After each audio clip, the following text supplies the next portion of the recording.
ಯಲಹಂಕದ royal orchid ರೆಸಾರ್ಟ್ನಲ್ಲಿ ಇಂದಿನಿಂದ Rotary club ಜಿಲ್ಲಾ ಮಟ್ಟದ ಸಮ್ಮೇಳನ ಆರಂಭವಾಗಿದೆ. 2 ದಿನ ರೋಟರಿ 3191 ಡಿಸ್ಟ್ರಿಕ್ಟ್ನ ಮೊದಲ ಜಿಲ್ಲಾ ಮಟ್ಟದ ಅಧಿವೇಶನ ನಡೆಯಲಿದೆ. ಈ ಸಮ್ಮೇಳನ ಹಲವು ವಿಶೇಷತೆಗೆ ಸಾಕ್ಷಿಯಾಗ್ತಾ ಇದೆ. ಇಂದು ವಿವಿಧ ವಿಚಾರಗಳ ಬಗ್ಗೆ ಚರ್ಚೆಗಳು ಕೂಡ ನಡೆದವು. ಖ್ಯಾತ ಬರಹಗಾರ ಹಾಗೂ ವಿಜ್ಞಾನಿ ಡಾಕ್ಟರ್ ಆನಂದ್ ರಂಗನಾಥನ್ ಮತ್ತು ಡಿಕೆ ಶಿವಕುಮಾರ್ ಪುತ್ರಿ ಐಶ್ವರ್ಯ ಈ ಸಮ್ಮೇಳನದಲ್ಲಿ ಮೇನ್ ಹೈಲೈಟ್ ಆಗಿದ್ರು.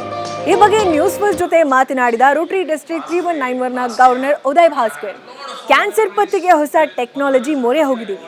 ಕಡಿಮೆ ಖರ್ಚಿನಲ್ಲಿ ಲಕ್ಷ ಜನರಿಗೆ ಈ ಟೆಕ್ನಾಲಜಿ ಮೂಲಕ ಟೆಸ್ಟ್ ಮಾಡಿಸೋ ಗುರಿ ಹೊಂದಿದ್ದೀವಿ. ಸಮಾಜ ಸೇವೆ ಮಾಡೋದೇ ನಮ್ಮ ಗುರಿ ಅಂತ ಹೇಳಿದರು. ಈಗ ನಾವು ಮಾಡ್ತಾ ಇರೋದು ನೆಕ್ಸ್ಟ್ ಜನರೇಷನ್ ಕ್ಯಾನ್ಸರ್ ಸ್ಕ್ರೀನಿಂಗ್.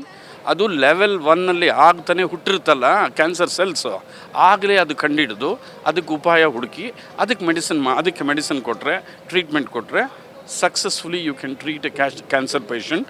ಅವರು ನಾಳೆ ಸ್ಟೇಜ್ 3ಗೂ ಹೋಗೋದಿಲ್ಲ. They will also not die. This is one such initiative we are going to take forward. ಒಂದು ಸ್ಕ್ರೀನಿಂಗ್ಗೆ 25,000 ರೂಪಾಯಿ ಆಗುತ್ತೆ.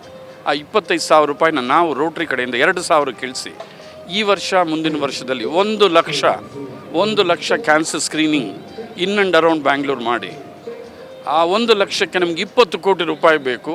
20 ಕೋಟಿ ರೂಪಾಯಿ ಕೊಡೋ ದಾನಿಗಳು ಬಂದಿರೋದ್ರಿಂದ ಈ ವರ್ಷ ಅದನ್ನು ಮಾಡಬೇಕು ಅಂತಿದ್ದೇವೆ. ಈ ಥರ ನಮ್ಮ ರೋಟ್ರಿ ತುಂಬ ಕಾರ್ಯಗಳು ಮಾಡ್ತಾ ಇದೆ. ನ್ಯೂಸ್ ಫಸ್ಟ್ ನಿರ್ಭೀತಿಯಿಂದ ನಿಮ್ಮ ಪರವಾಗಿ.